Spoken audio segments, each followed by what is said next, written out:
국가인권위원회가 종교 과목을 의무적으로 이수하게 하는 것이 학생들의 종교의 자유를 침해할 수 있다고 결정했습니다. 기독사 교과 과정 운영에 적잖은 영향을 끼칠 것으로 보입니다.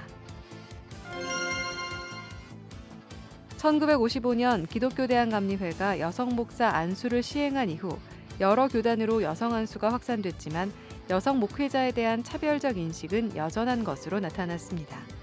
목회 데이터 연구소가 목회자를 대상으로 여성 목회자에 대한 인식을 물어본 결과입니다.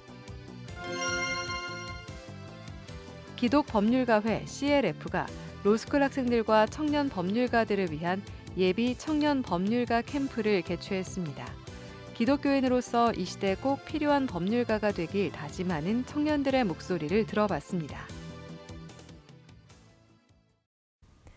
여러분 안녕하십니까? CBS 뉴스입니다. 국가인권위원회가 종교 전파를 목적으로 하는 종교 과목을 의무적으로 이수하게 하는 것은 학생들의 종교의 자유를 침해할 수 있다고 결정했습니다. 종립학교가 종교 과목 수강을 졸업 필수 요건으로 하려면 신앙이 없는 학생들의 종교의 자유를 침해하지 않도록 대체 과목이나 대체 과제를 부여하도록 한 겁니다. 송주열 기자의 보도입니다. 유명 기독사학인 A대학은 채플 시간을 이용해 성폭력 예방 교육이나 장애인식 개선 교육, 가정폭력 예방 교육 등을 실시해 인권 교육에 힘쓰는 모범 사례로 인정을 받았습니다.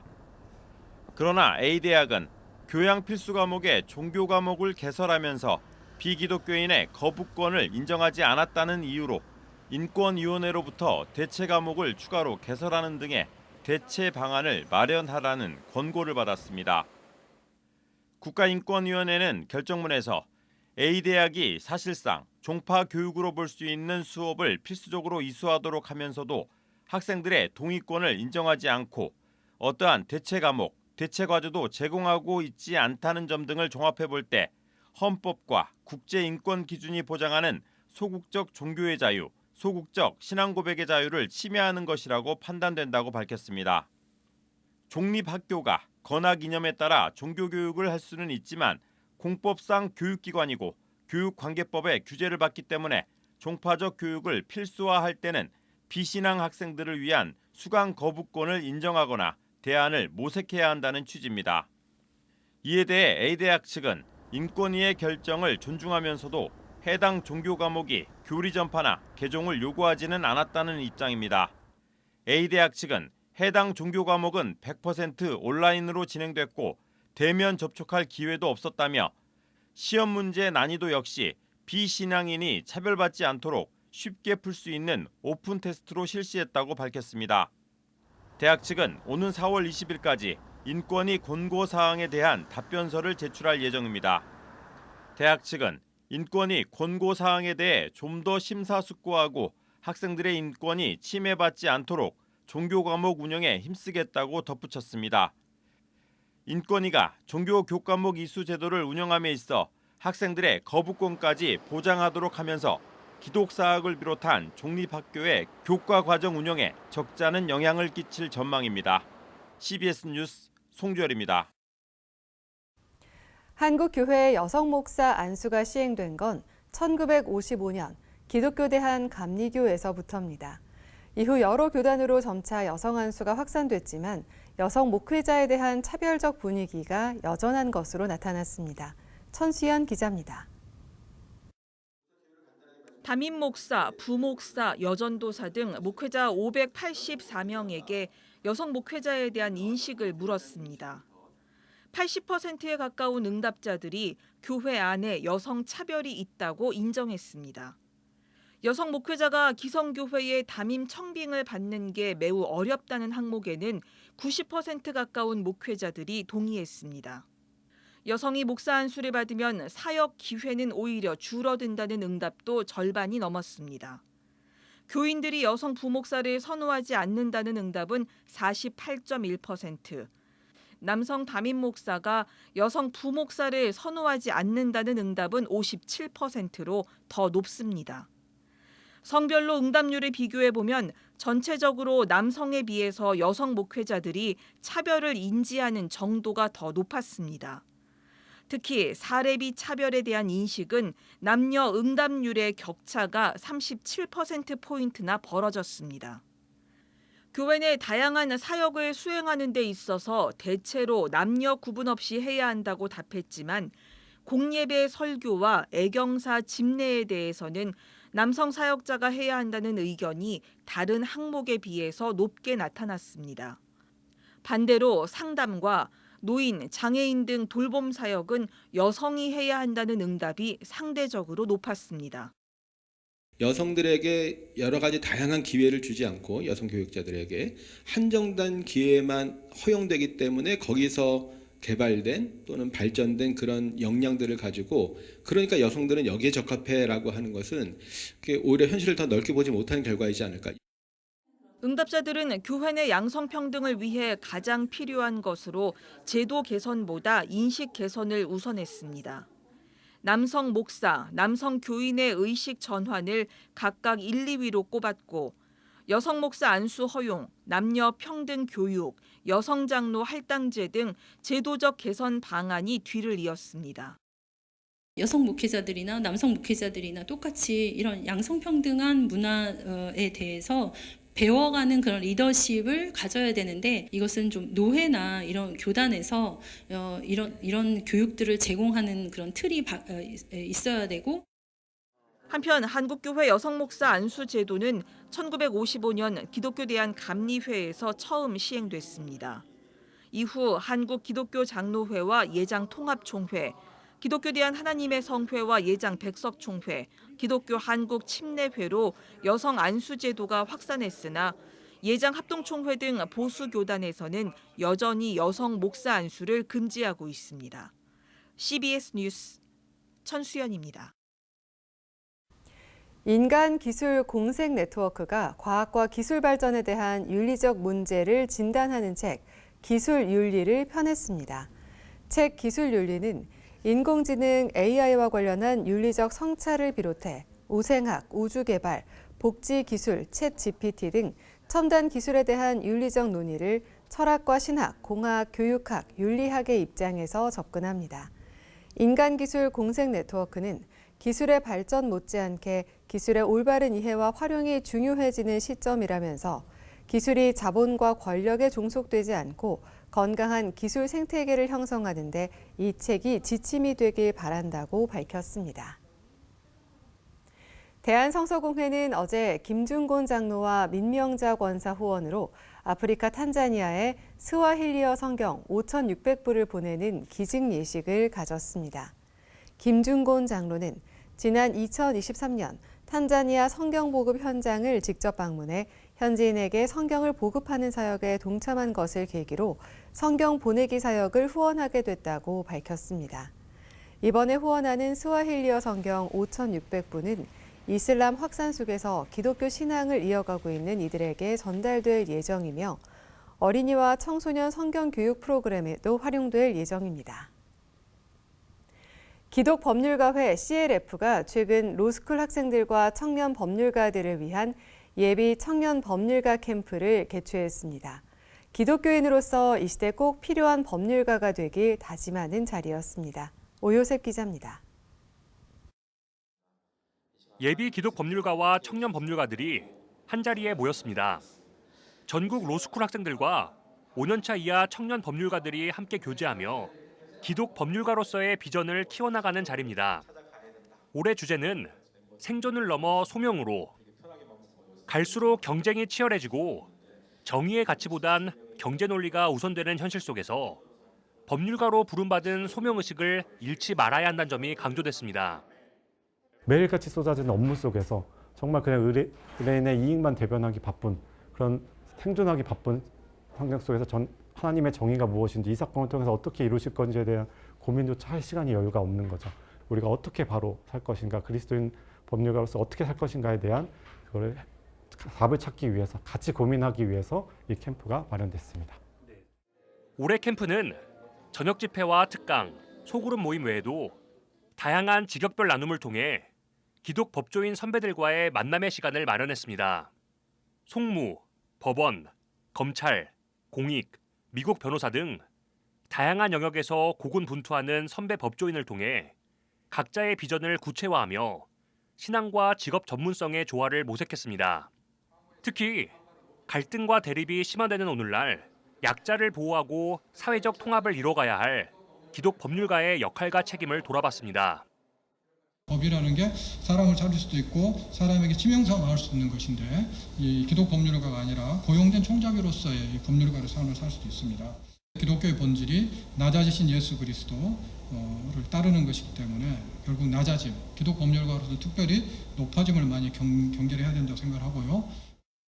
캠프 참가자들은 변호사 시험에 대한 부담과 검찰, 재판연구원, 대형 로펌을 향한 경쟁이 커지면서 압박과 불안을 느낄 때가 많다며 이번 캠프를 통해 삶의 기준과 우선순위를 재정립할 수 있었다고 말했습니다. 사회에서 성공해야 되고 잘해야 되고 학점도 잘 받아야 되고 그런 게 저를 완성시켜준다고 생각해서 계속 하게 되는데 그게 아니라 하나님께서 왜 나를 이곳으로 보내주셨고 이걸 통해서 나에게 어떻게 살아가기를 원하시는지 알려주시고 나면은 정말 하나님이 주신 그런 선물 같은 시간들을 내가 잘 준비해서 쓰임 받고 싶다 이런 마음을 갖게 되니까 굉장히 기쁘게 공부할 수 있었던 것 같습니다.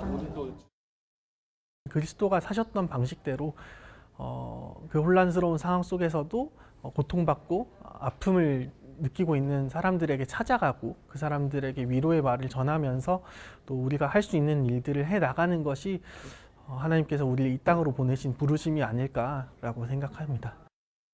한편 기독법률가회는 올해 공동체 사역과 대사회적 활동을 강화해 나갈 계획이라며 우리 사회에 하나님의 공의와 사랑이 구현되고 헌법적 가치와 민주주의가 회복될 수 있도록 힘쓰겠다고 밝혔습니다.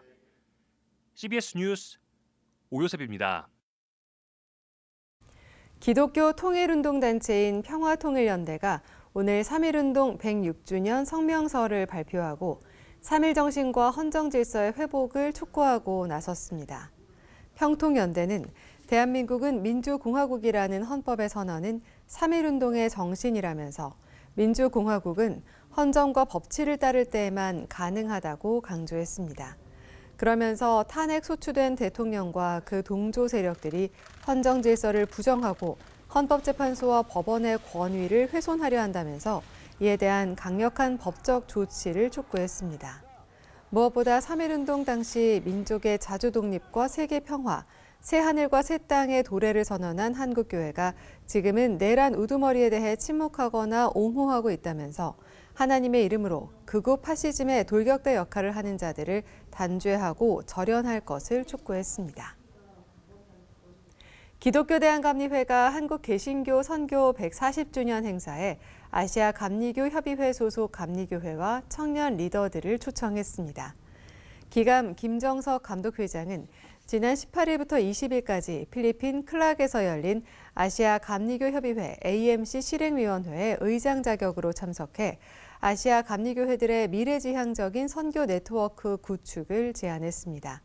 김정석 감독회장은 이어 오는 8월 선교 140주년 성령한국 청년대회에 아시아 14개 지역 감리교회 대표와 청년 리더들을 초청하고 싶다고 밝혔습니다.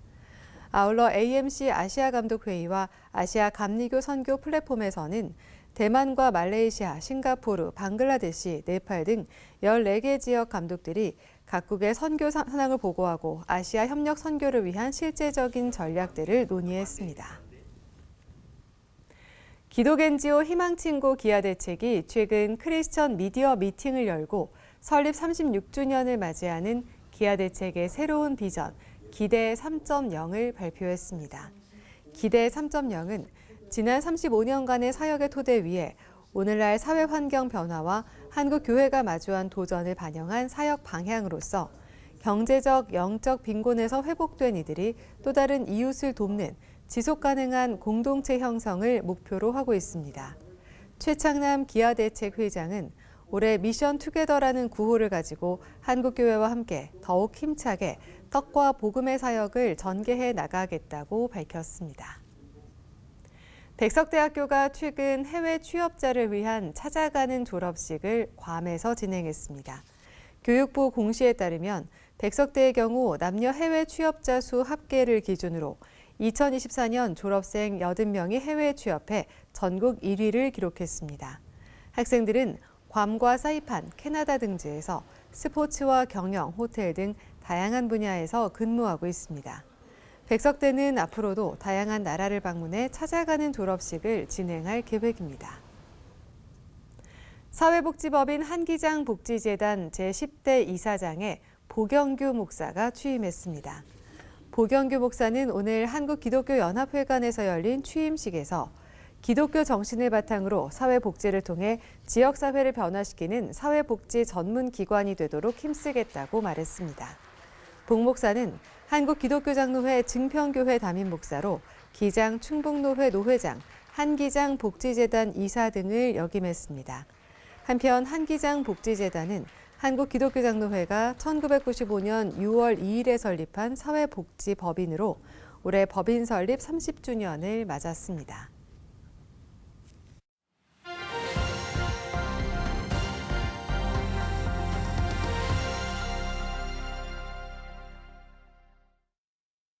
간추린 지역교계 소식입니다. 포항 침례교회가 김광섭 담임목사의 취임 예배를 드렸습니다. 예장통합 충청노회는 교회 부흥을 위한 연합 기도회를 열었습니다. 포항 침례교회가 김광섭 담임목사 취임과 함께 장로 권사 은퇴 감사 예배를 드렸습니다. 김광섭 목사는 침례신대와 신대원을 졸업하고 이동탄중앙교회를 개척한 뒤 지난해 12월 포항 침례교회 제12대 담임목사로 부임했습니다. 저는 이 자리에 12대 목사로 예수님의 신부요, 예수님의 몸인 영광스러운 교회의 무익한 종으로 섬기게 되었습니다. 예수님을 사랑합니다. 주님의 교회를 사랑합니다. 포항 침례교회의 부름에 삶으로 답하겠습니다. 대한예수교장로회 통합총회 충청노회가 청주 충북교회에서 성령의 능력으로 부흥하는 교회란 주제로 연합기도회를 가졌습니다. 이날 기도회에서 장로회 신학대학교 총장인 김운용 목사는 가장 좋은 신앙교육은 전심으로 하나님께 기도하고 찬양하는 것이라며 우리도 한마음으로 하나님을 신뢰하자고 말했습니다. 예배 참석자들은 세계 선교와 국가와 민족, 다음 세대 부흥과 민노아 선교관 국가문화재 유네스코 등재를 위해 기도했습니다.